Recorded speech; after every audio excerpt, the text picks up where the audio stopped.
¿Qué pensarías si te dijera que Bélgica, uno de los países más prósperos de Europa, podría enfrentar una crisis económica brutal este 2025?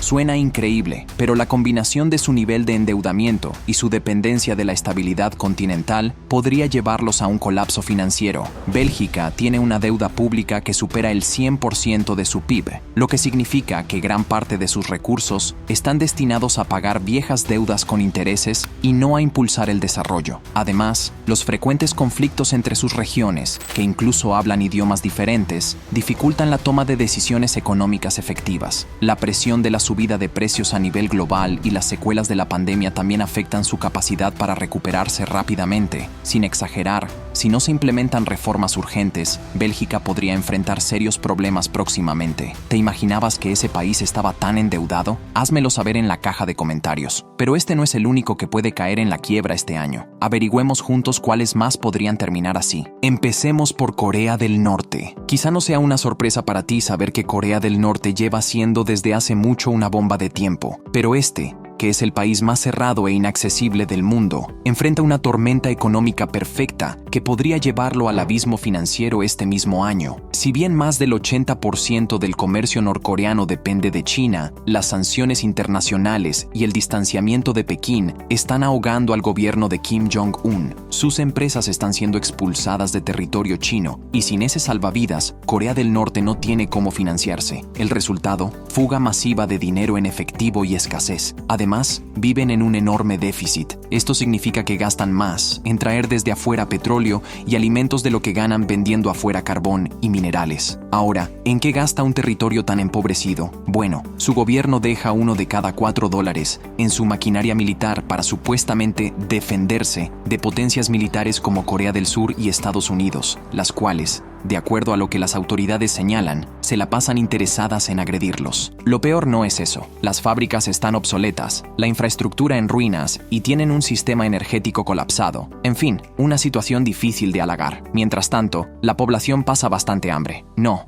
exagero. Más del 75% de su población vive en extrema miseria, enfrentando la falta casi total de alimentos y medicinas esenciales. Y tampoco es que sea una economía muy competitiva. Mientras el mundo avanza hacia la innovación, ellos siguen atrapados en un modelo comunista obsoleto, sin contacto con el resto del mundo y completamente dependiente de lo que el poder político haga o deje de hacer. Sin libre mercado, sin competencia, sin crecimiento. La falta de flexibilidad para adaptarse a crisis externas los tiene al borde del precipicio. ¿Hasta cuándo podrán sostener este sueño que los ha llevado a la ruina? ¿Quién sabe? Adicionalmente, la pandemia y el cierre de fronteras han intensificado el hambre y la represión gubernamental, mientras el contrabando y los mercados informales luchan por sobrevivir. Por esta situación, que se agrava con las sanciones que les han cortado el oxígeno a sus industrias clave y han desaparecido sus ventas al exterior, este podría ser el año en que se declare oficialmente en quiebra. Ahora te pregunto, ¿crees que los medios de comunicación exageran sobre la situación de Corea del Norte? Por favor, deja tu comentario al respecto. Quiero saber tu opinión. El siguiente es Venezuela. A pesar de tener las mayores reservas probadas de petróleo del mundo, la nación caribeña, amazónica y andina enfrenta una tormenta perfecta de aumento de precios, sanciones internacionales asfixiantes y una economía en caída libre. Y es que sí, Venezuela tiene las mayores reservas de crudo del planeta en lo que se conoce como la faja petrolífera del Orinoco, que contiene una cantidad gigantesca que podría cubrir todo lo que se necesita a nivel mundial durante décadas, convirtiéndolo en un país estratégico y codiciado, capaz de cambiar el equilibrio energético mundial. Pero las sanciones impuestas principalmente por los Estados Unidos y la Unión Europea han reducido sus ventas. Además, toma en cuenta que su producción actual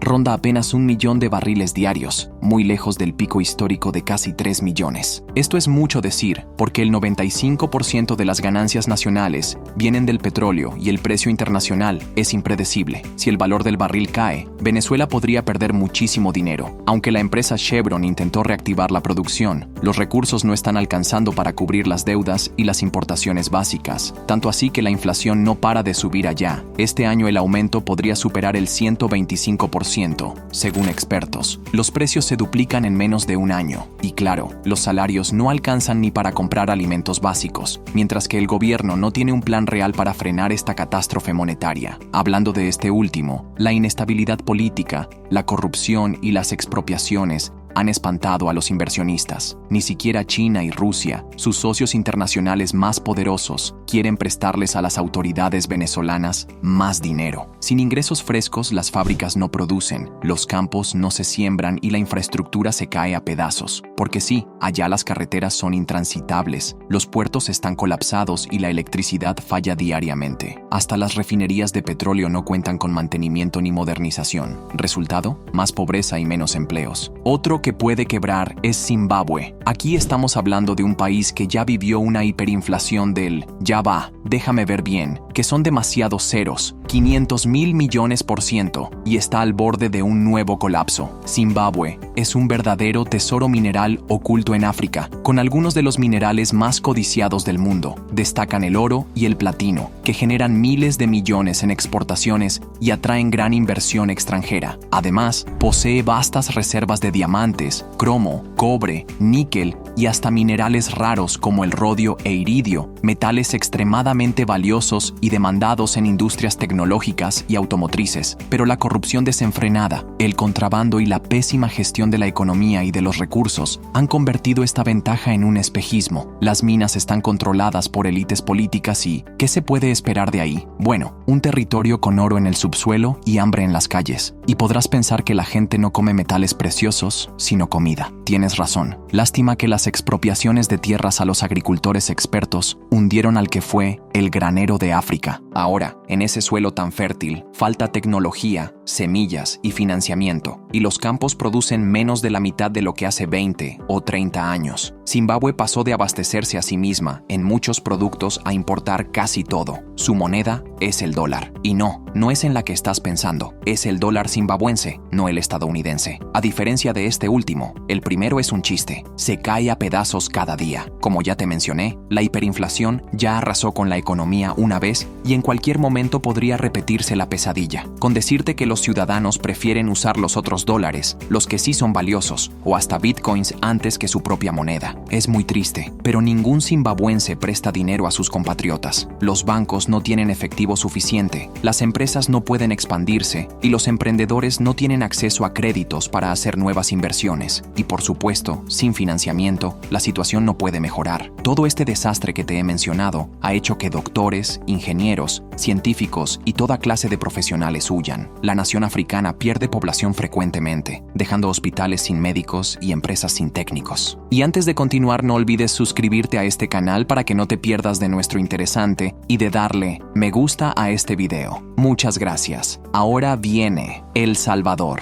¿Un paraíso de las criptomonedas en peligro? Pues, El Salvador, que hizo historia adoptando el Bitcoin como moneda oficial, ahora enfrenta grandes desafíos en lo económico que ni siquiera su popular presidente ha podido remediar. En primer lugar, mientras sus vecinos centroamericanos crecen al 5% anual o más, ellos avanzan un poco más lento, entre 2.5 y 3.5%. Estas ganancias no son suficientes, pues tienen una deuda pública que ronda el 90% de su PIB, lo cual hace que este ritmo lento no alcance para pagar sus obligaciones. ¿Cuál sería la consecuencia más inmediata? Más préstamos y, claro, más riesgo de no poder pagar las nuevas deudas. Sobre estas, debo decirte que El Salvador necesita financiamiento constante para cubrir gastos y China ya no le facilita recursos como antes. En realidad, este es un ciclo insostenible que ahoga sus finanzas y limita la inversión en sectores clave como salud y educación. Naturalmente, esto no es una buena señal. El turismo y el comercio son otras actividades importantes allá, pero no son suficientes para evitar una crisis económica porque la emigración masiva de jóvenes reduce la fuerza laboral productiva, mientras que los recortes de presupuesto y la desigualdad aumentan la pobreza local. Sin remesas, ¿cómo se pagarán muchas importaciones, salarios y deudas? Y como te dije antes, Nayib Bukele apostó fuerte por el Bitcoin, pero el 90% de sus habitantes no lo usa. Su precio sube y baja muchísimo y, si la apuesta falla, podrían perder millones y entrar en caos total. Sigue otro europeo, Grecia. ¿Puede la nación helénica volver a caer en la ruina? Tristemente, la respuesta es sí. A pesar de un aparente crecimiento económico, Grecia sigue siendo una bomba de tiempo financiera que podría explotar en cualquier momento. Debo empezar diciéndote que este territorio tiene la deuda pública más alta de la eurozona, que equivale al 147.5% del PIB. Aunque se está reduciendo lentamente, porque sí, estuvo más alta, sigue siendo insostenible. Si los mercados pierden confianza o las tasas de interés suben, resumen, el país no podrá refinanciar su deuda y simplemente no tendrá posibilidades de pagarla. Esto ya les pasó en 2050 y podría repetirse en esta ocasión. Además, casi una cuarta parte de sus ingresos totales dependen directamente del turismo. Esto es bueno, aunque también hay que mencionar que este es un sector demasiado vulnerable a crisis globales. Una guerra en Europa, una recesión, una pandemia, cualquier shock externo destruiría por completo sus ganancias, dejando a los griegos sin recursos. Y lo peor es que no hay un plan B. Por si fuera poco, allá los precios se disparan, los salarios no alcanzan y la gente está cansada. El desempleo ronda el 10% y es mucho mayor entre jóvenes, lo cual impide que el comercio despegue. Y si la economía se estanca, la deuda se vuelve impagable. Ocurren protestas con frecuencia en sus calles y, si estallasen disturbios mayores, los inversores huirán, acelerando el colapso. Gracias a esos problemas, el gobierno se ve obligado a aumentar el gasto público, pero las arcas no dan más. Si se siguen endeudando tanto, la Unión Europea podría negar otro rescate, dejando a Grecia sin oxígeno financiero. ¿No te has suscrito todavía? ¿Tampoco le has dado me gusta a este vídeo? Por favor, hazlo de una vez. Y dime, ¿conoces otro país con problemas